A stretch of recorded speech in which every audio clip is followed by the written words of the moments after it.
Greetings, my friends. I want to thank you all for subscribing. I want to thank all of my channel members for supporting me in this endeavor to save pop culture. And if you are not subscribed, please consider supporting this channel. We need you. Thank you.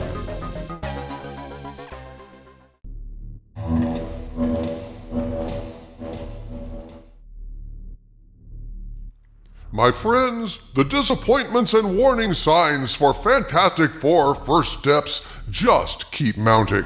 When I saw the Fantastic Four trailer, I was immediately struck by all the things they got wrong. There was no chemistry among the cast whatsoever. Pedro Pascal is epically miscast as Reed Richards. I mean, really miscast. But everyone knows this, so I won't beat that dead alternative universe horse right now. Suffice it to say, the real Reed Richards is obsessed with science, is younger than Pedro, and has no time for the vanity of growing and maintaining a macho mustache, which would do nothing to improve his efficiency. The really disappointing surprise was how badly Marvel screwed up the rest of the cast. Vanessa Kirby as Sue Storm is just too, how shall I say it, mature to play Sue.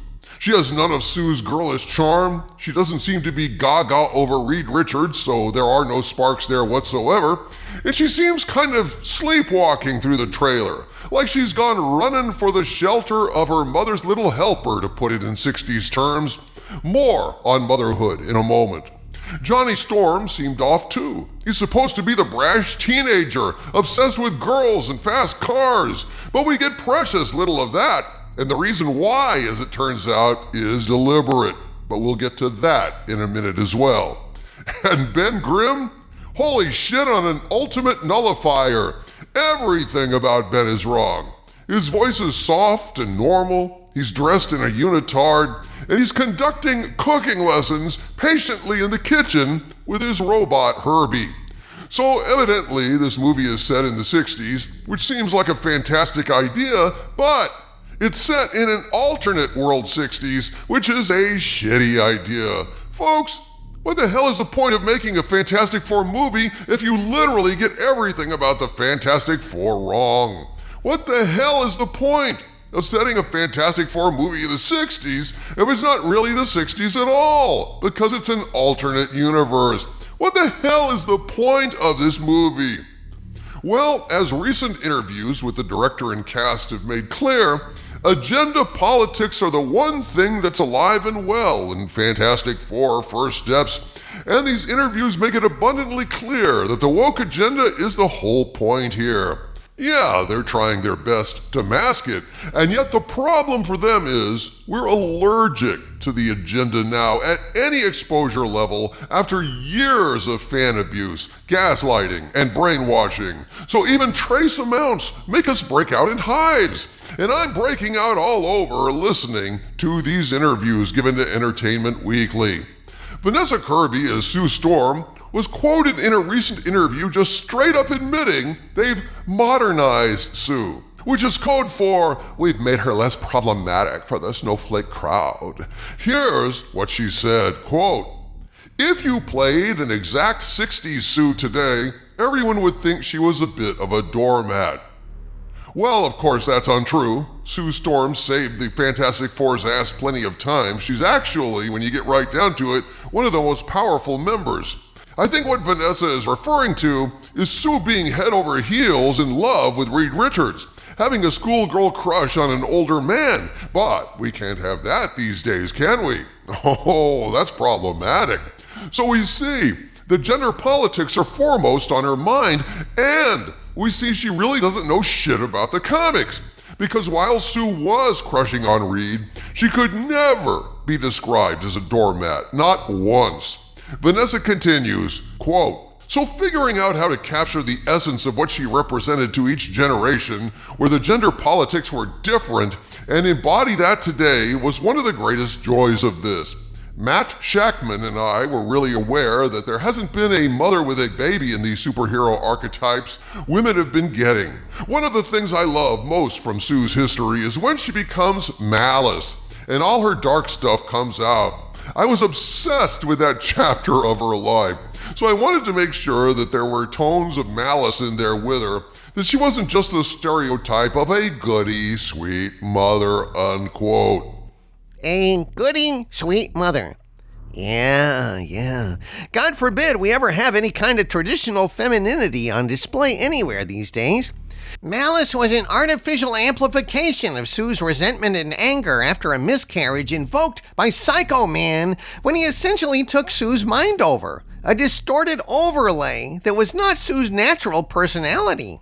So Vanessa has again misread the comics and is looking to be a stunning and brave woman by incorporating traits derived from a man that violated Sue in the worst way by warping her personality with his mental control.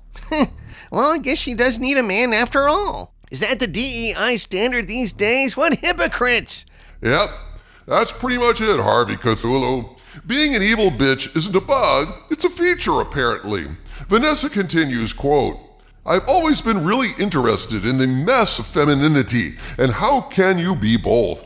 How can you be all the things? Not just a tough, invincible, powerful woman, but also a mother who gives birth, which is itself a superhero act. I love that these characters are real humans in a messy family who argue and try to work it out and get things wrong. Unquote. Oh, don't worry, Vanessa. This movie, it appears, is ready to get a lot of things wrong. Case in point, Johnny Storm. Oh, Johnny is ruined, folks. Johnny manifests becoming the Human Torch in the comics because he's literally a hotshot, a hothead, a teenager in the 60s who loves fast cars and the girls he picks up to ride in them.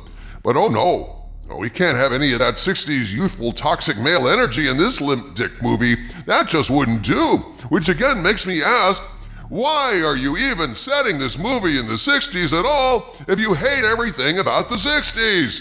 That is the reason why they've set it in an alternate 60s, Doomcock.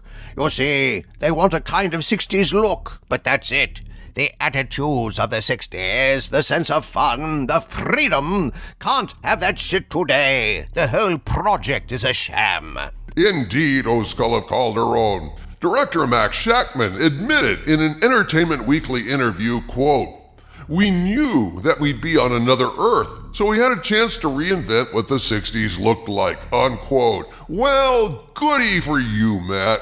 Holy shit, this is a joke. This is phony. If you're even reinventing what it looked like, it's not the 60s at all. It's like what they did buying the license to the Star Trek franchise and then completely destroying everything about it that made it Star Trek. A supreme act of arrogant idiocy and futility. As for Johnny Storm, here's what actor Joseph Quinn says about playing the Human Torch, quote, myself and Kevin, Feige of course, were speaking about previous iterations of him and where we are culturally. He was branded as this womanizing devil-may-care guy, but is that sexy these days? A lot of women would say yes. Yeah, exactly.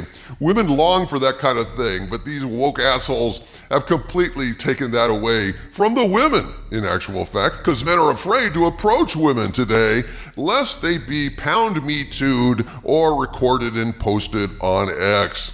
And yet, getting back to what Quinn said, he was so branded as this womanizing devil-may-care guy, but is that sexy these days? I don't think so.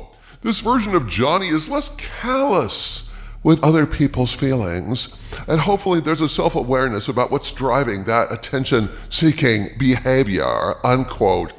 So we're getting sensitivity group encounter Johnny, who is sensitive to the needs of others. Meanwhile, Ben Grimm is doing an impression of Bob Ross, teaching a cooking class gently in the kitchen. And now, Herbie, we're going to add some happy little seasonings to the sauce. Oh, gosh, I love spices. I love all the little spices. Those little rascals are so much fun, aren't they? Yeah, this damn movie is in dire need of a major testosterone infusion, but it looks like we won't be getting it from Johnny Storm, although I think Sue Storm will be providing some, as she inappropriately mistakes malice for Sue. Who knows? Motherhood apparently has changed these days, so if I were you at this point, I drastically lower my expectations for this latest Fantastic Four mutilation, sad to say. It looks like the most important comic book in Marvel history can't catch a damn break. From the center of the earth, this is Dictor Van Doomcock bidding you all, my friends, stay angry.